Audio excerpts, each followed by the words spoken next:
Now I am effectively plotting out that second book that bridges Ashley and then Belly's book. And because I struggle with it's like a tattoo, I'll always have you. My inhibitions fade away.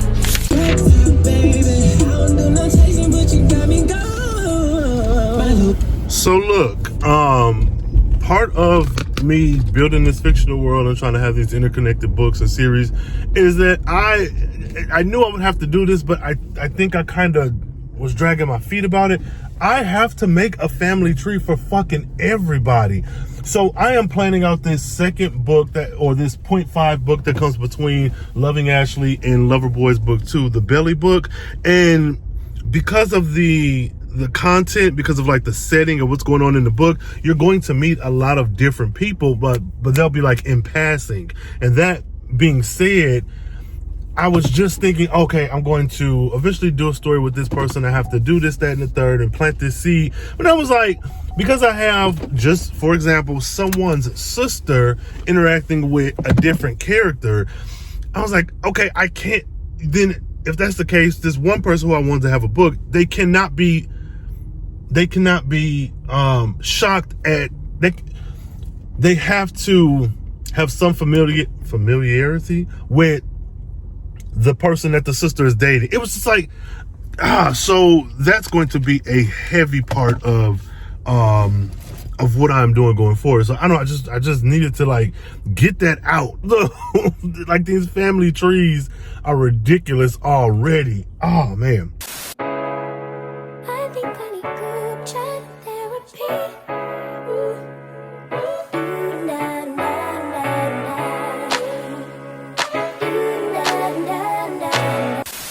All right, so what I'm doing now, I'm getting a late start.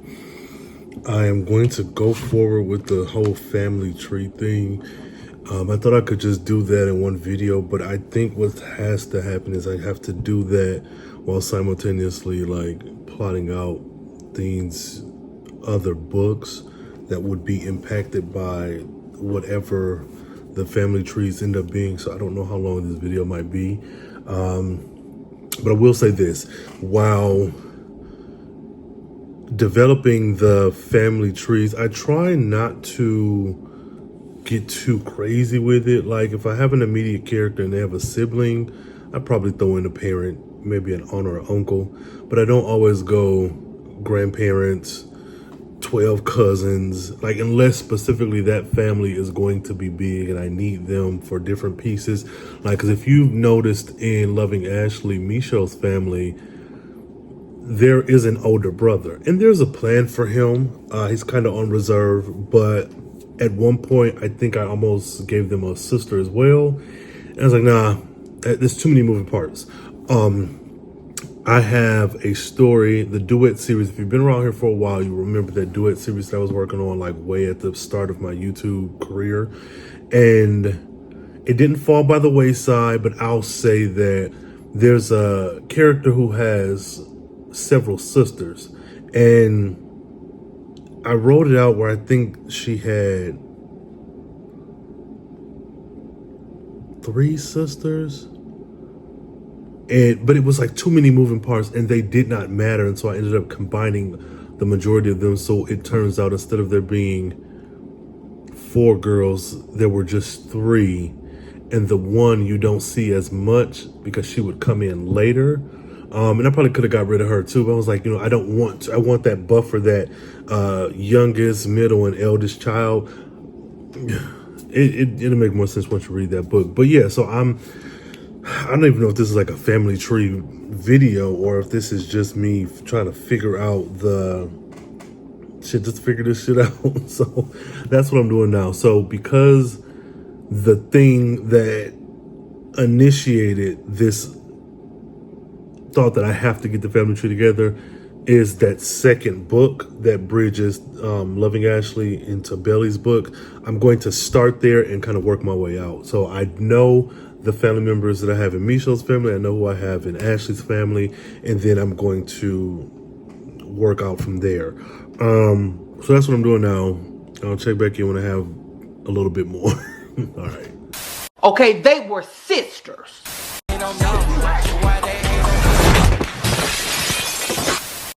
Did you get that on film? Yes, I got that on film.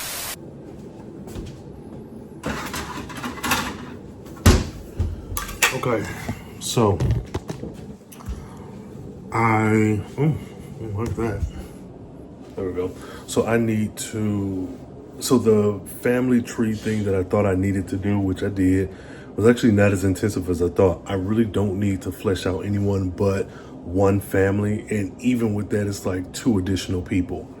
So that's done. Now I am effectively plotting out that second book that bridges Ashley and then Belly's book. And because I struggle with novellas, I am being as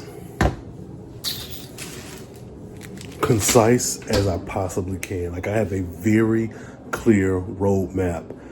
I have a prologue. I have the first half of the book effectively plotted out. The back half, the only trouble, quote unquote trouble, that I'm having is that I have to sit down and really look in my brain up and figure out what do I need and what can I do without.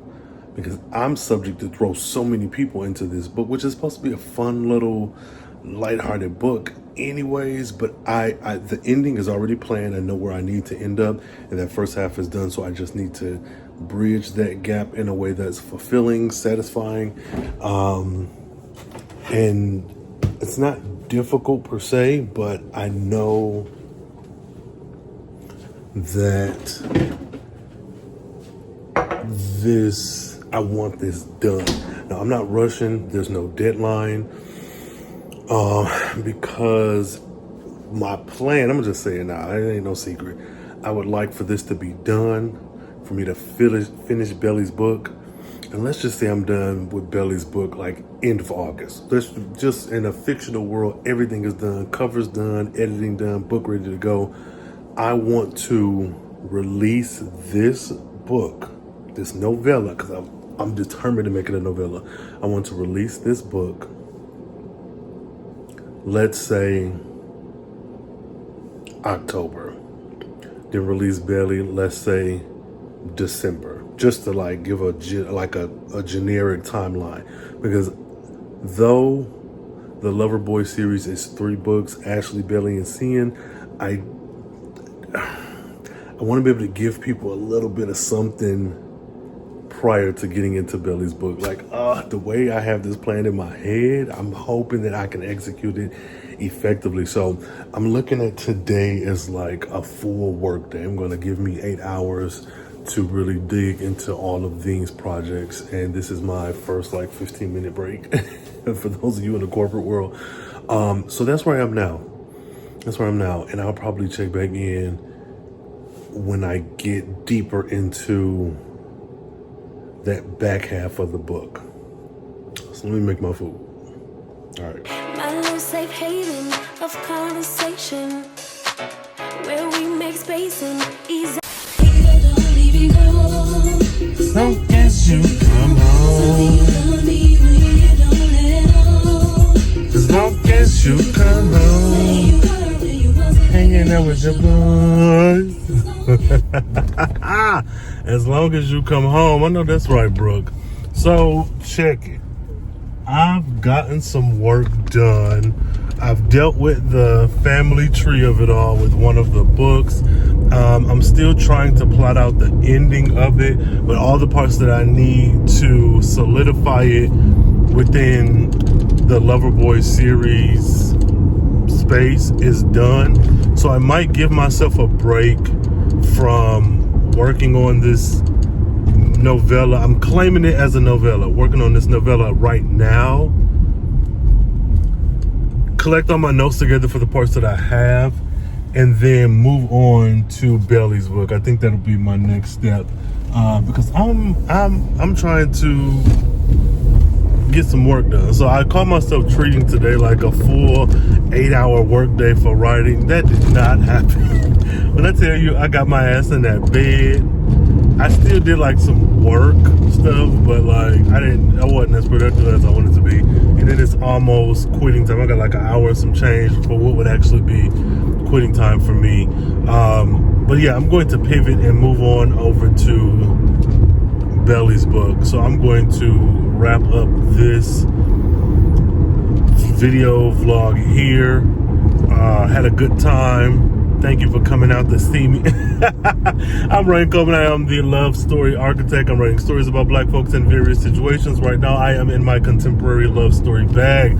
Loving Ashley, my debut novel, is out at the time of this recording. It is available on Amazon and KU, both ebook for purchase and for KU. Go and check it out. Give me a review. Let me know what your thoughts are. Hit me up on all the socials. Follow me here. All that good stuff. Yada, yada, yada. And until next time, read something, Loving Ashley. Write something, a review for Loving Ashley. And come back and tell me, Rhayne. All right, y'all.